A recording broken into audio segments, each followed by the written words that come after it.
दोस्तों नमस्कार। जैसा कि मैंने कहा था कि मैं समय समय पर आपको चीज़ें बताता रहूँगा यूपीएससी के लिए। तो आज मेरा विषय है तनाव प्रबंधन कैसे करें। चूँकि यूपीएससी की परीक्षा के दौरान तनाव बहुत होता है। कभी कभी सफलता का तनाव होता है कि सफल होंगे कि नहीं होंगे, दुविधाएं पैदा होती हैं। लोग आपके साथ रहने वाले जो लोग होते हैं उनमें से कुछ लोगों का चयन हो चुका होता है, कुछ लोग दूसरी फील्डों में बेहतर कर रहे होते हैं, कुछ लोग शादी कर रहे होते हैं, कुछ लोग जो है दुनिया घूम रहे होते हैं। तो उस दौरान अपने आप को कैसे जो है जो विकर्षण पैदा होता है उससे अपने आप को बचा के रखना है। चूँकि यह एक बिल्कुल योग साधना की तरह जो है आपको बैठना पड़ता है, आपको मन मस्तिष्क में पूरी तैयारी रखनी पड़ती है। तो इसमें माता पिता को क्या करना चाहिए, माता पिता को कैसे बच्चों का सहयोग करना चाहिए। चूँकि ये बहुत बड़ी परीक्षा है और इसके लिए आपको बिल्कुल मुस्तैदी के साथ किसी भी फील्ड में यदि किसी भी एरिया से आप विकसित हुए तो आपका रिजल्ट प्रभावित होगा। और इस समय यूपीएससी का प्रीलिम्स हो चुका है, यूपीएससी का मेंस होने वाला है। तो यूपीएससी के दौरान तनाव प्रबंधन कैसे करें, ठीक है। तो पहली बात तो सकारात्मक रहें, सकारात्मक लोगों के साथ रहें, सकारात्मक रहें और सकारात्मक लोगों के साथ रहें, सकारात्मक लोगों के साथ रहें, ठीक है।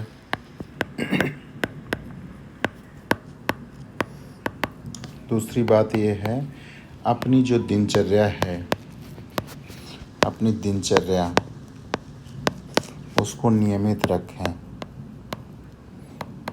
यदि आप पढ़ाई के दौरान कोई आ जाता है तो जो है आप सेपरेट रूम रखें, वहाँ पे जो है अपना अध्ययन करें। ये नहीं है कि अब बैठ के जो है सारी चर्चाएं हो रही हैं, पूरा समय आपने दे दिया। फिर इसके बाद चूँकि एनर्जी एक है, यदि एनर्जी का फोकस आपका एग्ज़ाम पे नहीं होगा तो एग्ज़ाम नहीं निकलेगा। हाँ, मल्टी डायमेंशनल आपको होना चाहिए, लेकिन मल्टी डायमेंशनल होने का तात्पर्य ये नहीं है कि आप जो है सारी एनर्जी इधर ही खपा दिए, ठीक है। तीसरी चीज़ जो है एनसीईआरटी और हिंदू, इन्हें मुख्य पढ़ाई का हिस्सा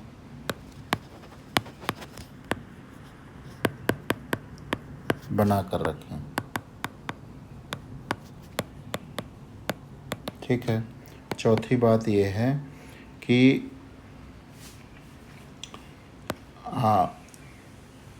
आप जो है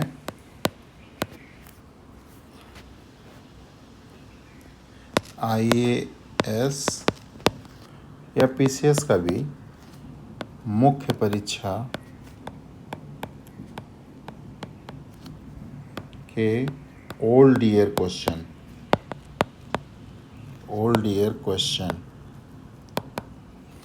को नियमित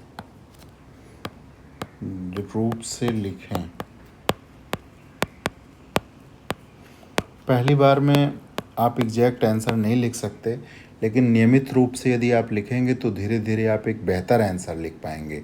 आपका धीरे धीरे सुधार होता जाएगा। आप इस बात को मान लीजिए कि जो पहली बार आप प्रश्न लिखे होंगे उसको भी रख लीजिएगा, और जब आप 20 बार लिख चुकेंगे उसके बाद जो आप प्रश्न का उत्तर लिखेंगे उनको दोनों को मैच करिएगा, आपको सीधा अंतर दिख जाएगा। इसलिए मुख्य परीक्षा की सफलता का सबसे बड़ा राज ये है कि नियमित रूप से लिखिए। आप मेंस के आंसर्स ज़रूर लिखिए और निबंध ज़रूर लिखिए। संडे का दिन पूरा आप निर्धारित कर दीजिए कि मुझे निबंध ही लिखने हैं, या मतलब आप अपने हिसाब से शेड्यूल सेट कर लीजिएगा। चूँकि आप कोई छोटे बच्चे नहीं हैं, स्पून फीडिंग ठीक नहीं है, लेकिन आप जो है नियमित रूप से लिखिए, जितना लिखेंगे उतना फाइन आंसर आ जाएगा। ठीक है, पहली बार में और अंतिम बार में, और अंतिम बार में अंतर आपको दिखेगा। ठीक है, इसके अलावा क्या करना है, आपको जो आपने पढ़ा है, ठीक है, यूपीएससी की प्रीलिम्स परीक्षा यदि आपने पास कर लिया है तो इसका मतलब ये है कि आपके पास नॉलेज तो है। ठीक है, नॉलेज है,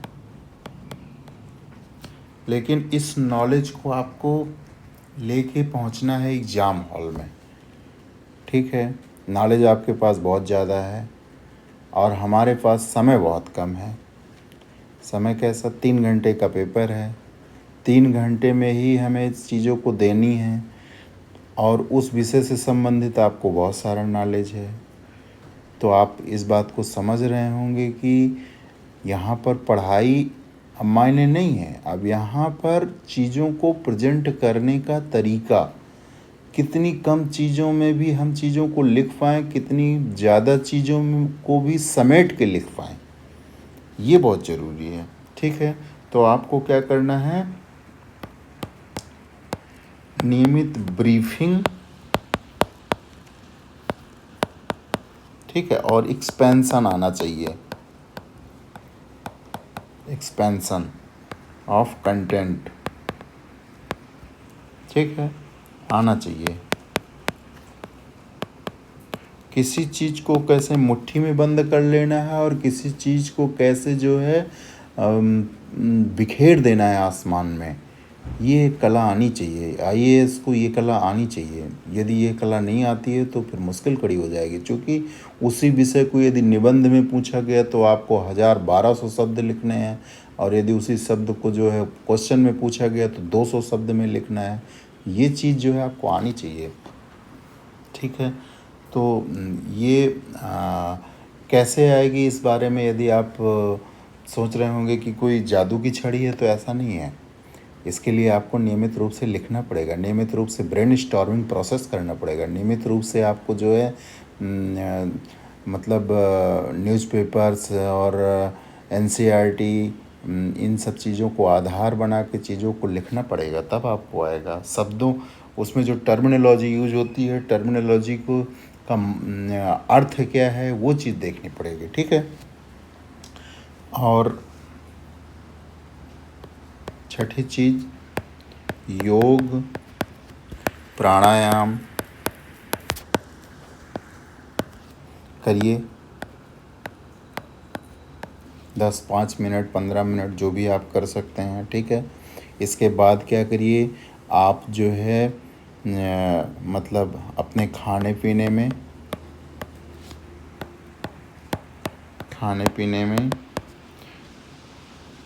कार्बोहाइड्रेट का ज़्यादा सेवन ना करिए, नहीं तो नींद आएगी। ठीक है, अल्कोहल बनेगा।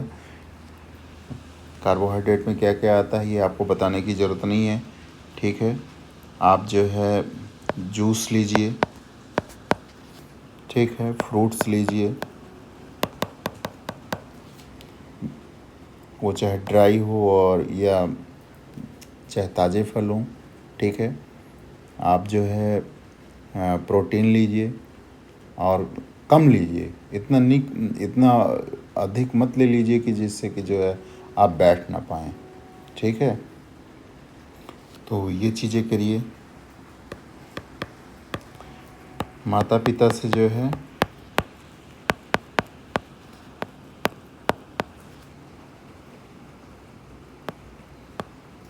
चर्चा और सहयोग आशीर्वाद लेते रहिए।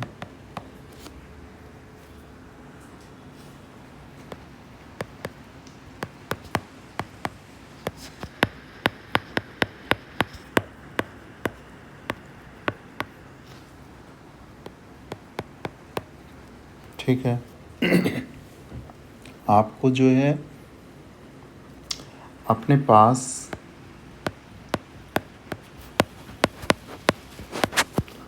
पैसे,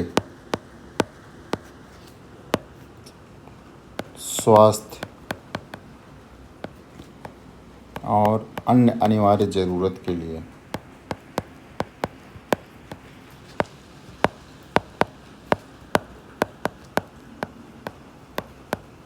रखिए। ठीक है, कहीं से भी लाइए, लेकिन मुख्य परीक्षा के दौरान आपको जो है ये स्ट्रेस नहीं होना चाहिए कि मतलब हमारे पास पैसे नहीं है, अब हम क्या करें। हाँ, वो कभी कभी जो है चीज़ें आपको आगे बढ़ाती हैं कि हाँ, विकट परिस्थितियों में भी कुछ लोग बाधाओं से आगे निकलते हैं, लेकिन ये सबके साथ नहीं होता है, 100% लोगों के साथ नहीं होता है ये। जब सफल हो जाते हैं बच्चे, तब 2-4 बच्चे बता देते हैं, तो उसको उसको आप मानक नहीं मान सकते हैं। ठीक है, इस पे विशेष ध्यान दीजिएगा। तो और इसके अलावा आप जो है यदि 10 घंटे पढ़ रहे हैं, 12 घंटे पढ़ रहे हैं, 8 घंटे पढ़ रहे हैं, तो उसमें से 3 से 4 घंटे, लगभग 50% टाइम जिसमें मुख्य परीक्षा है उस समय 50% टाइम आप लिखने में दीजिए। चूँकि आप 3 घंटे में क्या लिख के आते हैं वो महत्वपूर्ण है, आप कितना पढ़े हैं इससे कोई मतलब नहीं है, उसका लाभ लीजिए। ठीक है, तो अब चीज़ों को समेट के रखना है, बिखेरना नहीं है। और आप जो बड़े बड़े नोट्स बने हुए हैं, जो बड़ी बड़ी बुक्स आप रखे हुए हैं, उनमें से चीज़ों को आपने पहले ही निकाल के एक डायरी में बना लिया होगा। यूपीएससी की तैयारी के दौरान सारी चीज़ें जब आप विस्तृत पढ़ लेते हैं तो फिर उसको एक डायरी में लेके आइए। पहले 10 डायरी बनेंगी, फिर 5 बनेंगी, फिर 4 बनेंगी, फिर उसमें से भी ब्रीफ करिए, एक डायरी बनेगी। और फिर वो जो डायरी होगी ना, वो जो कॉन्फिडेंस होगा, वो डायरी, वही डायरी आपका नोट्स है। इसके अलावा सब कचरा है, उसको वो प्रोसेस है, प्रोसेसिंग के दौरान वो चीज़ें होती हैं। ठीक है, प्रोडक्ट वो है जो आपकी एक डायरी, 20 डायरियों में से आपने एक डायरी बनाई है, तो वो चीज़ जो है, और फिर उसको आप 20 बार पढ़िए, तब आपके अंदर कॉन्फिडेंस आएगा। और फिर जो है आप मुख्य परीक्षा के प्रश्नों को लिखिए। मुख्य परीक्षा के प्रश्नों को पहले शुरुआती दौर में पूरा लिखिए, फिर इसके बाद जो है मुख्य परीक्षा के प्रश्नों को आप क्या करिए, IX में मैं बता देता हूँ।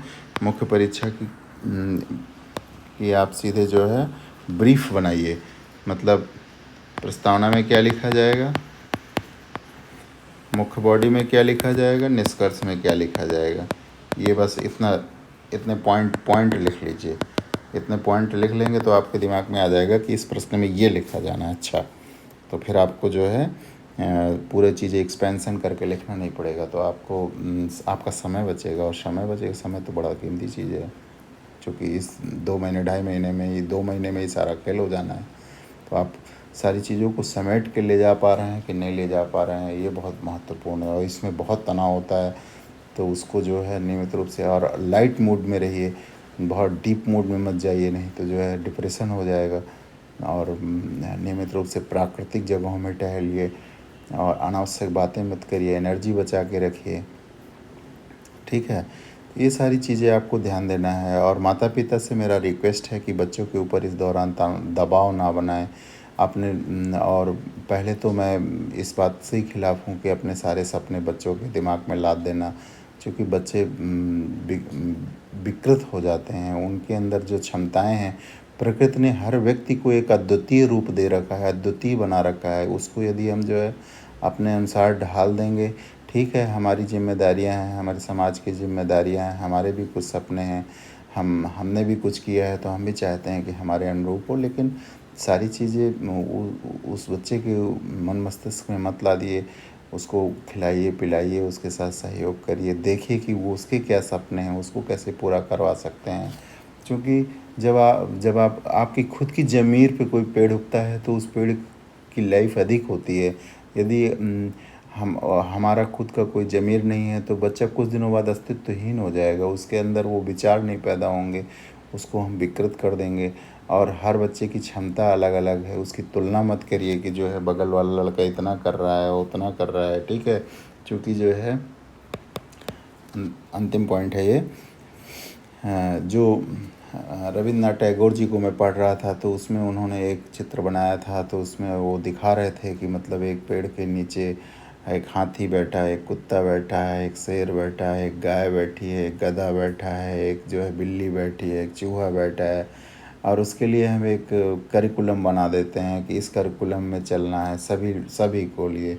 तो उस चित्र को देखने के बाद ये पता चलता है कि क्या हम एक दिशा में ही ऐसा कर सकते हैं, क्या हमारी तुलना हो सकती है, क्या हाथी की चूहे से तुलना हो सकती है, क्या सबकी विशिष्टताएं हैं, उस विशिष्टता का अनुभव करिए। यही हमारे भारत की भी विशेषता है कि हम लोग अलग अलग होकर के भी इस भारत भूमि में मिले हुए हैं, एक हैं। तो हमारी एक अलग विशिष्टताएं हैं, लेकिन हम एक राष्ट्र के अंदर बंधे हुए हैं, सकारात्मक। तो तुलना में बच्चों का कि उसका 90 नंबर आया है, तुम्हारा 85 क्यों आया, इसमें मत फंसाइए। बच्चों के अंदर जो विशिष्ट प्रतिभा है उसको उभर कर आने दीजिए, क्योंकि प्रतिस्पर्धा में अंत में तो बच्चे को लड़ाई खुद लड़नी है। आप चले जाएंगे कुछ दिनों बाद, तो फिर जो है बच्चा परेशान हो जाएगा। तो आप उसको विकसित होने दीजिए इस ढंग से। तो उनके ऊपर दबाव ना बनाइए, उनका सहयोग करिए। आप भी जो है समझदार हैं, आप अपने बच्चों का भविष्य समझते हैं। तो इस ढंग से जो है आपको तनाव प्रबंधन करना है, लिखना है, नियमित रूप से लिखना है। और मैं फिर से कहना चाहता हूँ कि यूपीएससी में मुख्य परीक्षा में पास होने का एक ही मार्ग है, नियमित रूप से लिखना। जितना लिखेंगे उतना आप फाइन आंसर लिखेंगे और आपका कॉन्फिडेंस बूस्ट होता जाएगा। इन्हीं शब्दों के साथ मैं अब विराम देता हूँ, फिर वीडियो लंबा हो जाएगा और फिर मैं आगे फिर भी बताऊँगा, ठीक है। और यदि यूपीएससी में जो बच्चे परीक्षा दे रहे हैं उनको कोई दिक्कत है तो मेरा मोबाइल नंबर जो है 9891506131, ठीक है। आप लिख लीजिएगा और शाम 6 बजे से 8 बजे तक जो है आप फ़ोन कर लीजिएगा, अनावश्यक फ़ोन मत करिएगा, ठीक है। और आपको मैं जो भी जानता हूँ मैं आपका सहयोग कर पाऊँगा। और अच्छे से रहिए, प्रसन्न रहिए, ईश्वर की एक एक दी हुई श्वास का सदुपयोग करिए, इस समाज को कुछ दे के जाइए, जिससे कि ये याद रखें हम नकारात्मक दिशा में ना जाएं। थोड़ी बहुत 3 विषयों में जो है आपकी प्रकृति विभाजित है और फिर भी साम्य है, ठीक है। सद्गुण, सतोगुण, रजोगुण, तमोगुण, तो इन तीनों गुणों से आप हर व्यक्ति युक्त है। किसी में किसी का बैलेंस अधिक है, किसी में किसी का बैलेंस अधिक है, कम है। तो सभी लोग हैं, लेकिन उनमें से कौन व्यक्ति किस चीज़ को लेके सामने आता है, समाज को क्या दे के जाता है, यही याद रखता है। अंतिम पूंजी वही है कि वही जो है मरने के बाद कारवे में कितने लोग शामिल थे, पूंजी तो वही है ना। तो हम इन्हीं शुभकामनाओं के साथ कि आप अच्छा करेंगे और आपका अच्छा भविष्य होगा, आप अच्छा एग्ज़ाम देंगे, आप पास होंगे और इंटरव्यू के लिए पहुंचेंगे। और फिर इंटरव्यू के लिए मैं एक अलग वीडियो बना दूंगा। तो फिर तब तक के लिए धन्यवाद, ठीक है, ओके, नमस्कार।